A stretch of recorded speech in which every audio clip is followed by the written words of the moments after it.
Hello everyone, welcome to my video. My name is Rinur Fiani. I'm an MBA student of IP International Business School. Today I want to share about the corporate finance mind mapping. This is an individual assignment from corporate finance class with a great lecturer, Prof. Roy Sembel. Let's talk about the corporate finance. In corporate finance, we learn about the introduction to financial management, capital budgeting, analysis of security, capital structure, risk management, dividend, demand analysis, and international finance. Financial management is optimal orchestration of internal and external financial resources toward significant and sustainable value creation. There are 5 main objectives: maintain smooth cash flow, improve the efficiency of using company finances, increase profit, capital structure planning, and ensure investment is safety. We also learn about the principal agent problem. This often happen in business because there are conflict of interest, asymmetric information, moral hazard. So the company should be implementing good corporate governance. There are 5 principles that we call it tariff: transparency, accountability, responsibility, independency, and fairness. From Charan, we learn about the 5 pillars of business essential. It talks about cash, profit margin, velocity, growth, and customer focus. We also learn about the cornerstone of corporate finance: conservation of value principle, base owner principle, expectation treadmill principle, and core of value principle. And also learn about the time value of money. If we can measure the opportunity cost, it means that we can translate $1 today into its equivalent in the future. We call it compounding. Or we can translate $1 in future into its equivalent in today. We call it discounting. There is a compound value, present value, and future value. The Rule 72 is a simple way to determine how long it will take for an investment to double in value based on its rate of return.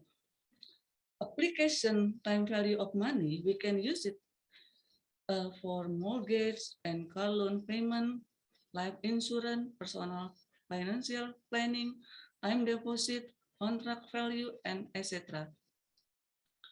Following weeks, we learn about the capital budgeting. This is about the planning process for investment in long-term asset. We learn about the cash flow. We learn about the decision-making criteria in capital budgeting to accept or reject a long-term investment proposal. And also we learn about the capital budgeting concept. So we can estimate expected future cash flow, evaluated the project based on capital budgeting, evaluating criteria, decide which project, 2 or more projects can be mutually exclusive or independent. In capital budgeting concept, there are 3 types of cash flow: initial cash outlay, operating cash flow, terminal cash flow, can be positive or negative in the end of the project. And there are capital budget method. We can use a payback period, net present value, profitability index, internal rate of return. If we compare this method based on time value of money, payback does not adjust for timing difference. NPV, IRR, and PI take into account the time value of money. Based on relevant cash flow, NPV, IRR, and PI use all cash flow. But payback ignore cash flow that occurred after the payback period. In conclusion, NPV is a better method for project evaluation.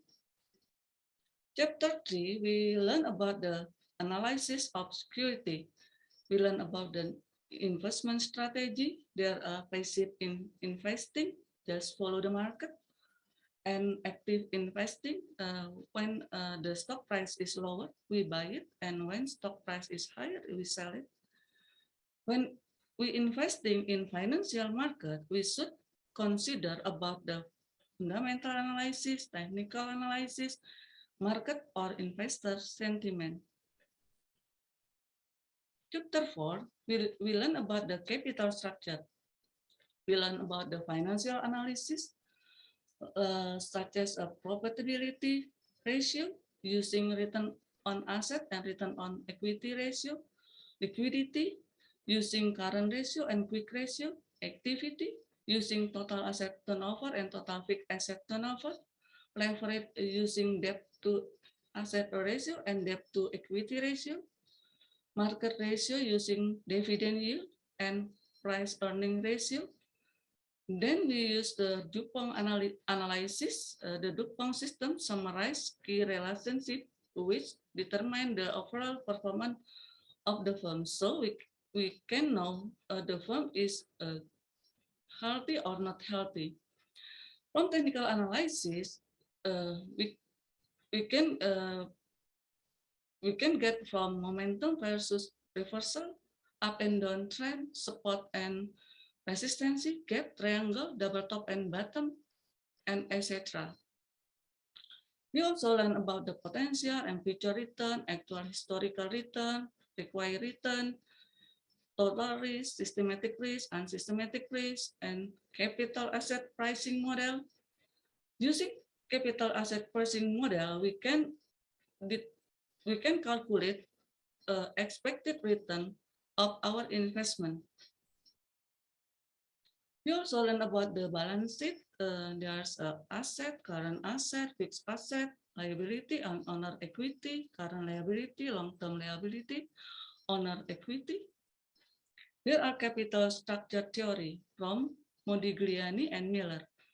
From Modigliani, there are assumption that no transaction cost, no taxes, everyone has same information and borrowing rate, debt or risk less, debt doesn't affect operation is mean that flat line. From Miller, with a tax deductibility of interest payment, the optimal capital structure was 100% debt. There are issues in finance, such as financial distress. The financial distress outcome from turnaround opportunity, permanent problem. In a turnaround opportunity, there are operation restructuring, asset restructuring, financial restructuring. From permanent problem, there are private liquidation and from legal bankrupt. Restructuring corporate structure, we can do by capital structure, working capital management, asset structure, revenue management, cost management, cash flow management, growth management, and risk management. From RGR Nabisco study case, we learn about the LBO. LBO is the acquisition of another company using a significant amounts of borrowed money, bond or loan to meet the cost of acquisition. From movie Wall Street, we can learn about the greed is good. In chapter 5, we learn about the fraud risk management. We talk about the occupational fraud and abuse. We talk about the corruption, asset misappropriation, fraudulent statement, and we can pretend fraud with bill and employee ethics, right? SOP that has to be followed if threat event is identified. Train employee to increase alertness for fraud and how to prevent fraud. including financial control procedure, IT security, and etc. Protective security with hardware and software, create whistleblower mechanism, your triangle perceived opportunity, perceived pressure, and rationalization. From broad statistics, we can see that who has a tendency to make a fraud. The gender is a male, the age is above 40 years old, and they has middle income. In the chapter 8, we learn about the international finance. We learn about the foreign exchange market, stock future and option market, gold standard, fixed exchange rate, floating rate system, currency future and option market. Currency future contracts specify a standard volume of particular currency to be exchanged on specific settlement dates. They are sold on exchange, unlike forward contract. Currency call or put option give the right to buy or sell a specific currency at specific price, called the strike or exercise price within a specific period of time. Chapter 6, we learn about dividend. We can calculate stock return equal capital gain plus dividend yield. And their dividend policy involved two decisions: how much of firm earnings should be distributed to shareholder as a dividend, and how much should be retained for capital investment.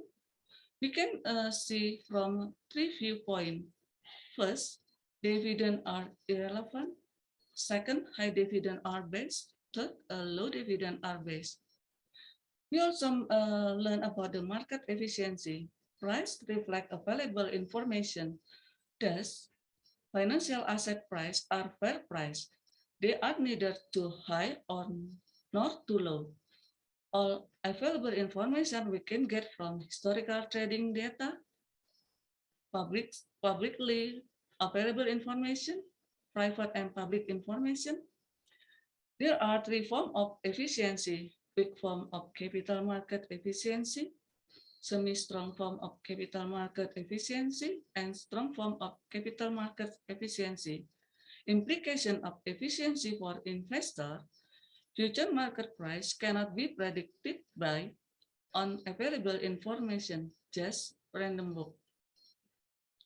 Some imperfection: symmetric taxes, asymmetric information, and transaction costs. We can use strategy in an efficient market with diversify, select suitable asset allocation, don't try to time security price movement, keep tax consideration in mind, be passive investing, just look index fund, dollar cost averaging. In the last presentation, we talked about the event analysis and portfolio performance evaluation. Based on investment simulation, since beginning the weeks, we learned about we have to consider to use the fundamental analysis and technical analysis before we choose the stock. Thank you for watching my video. I hope you enjoy with my video. See you on my next video.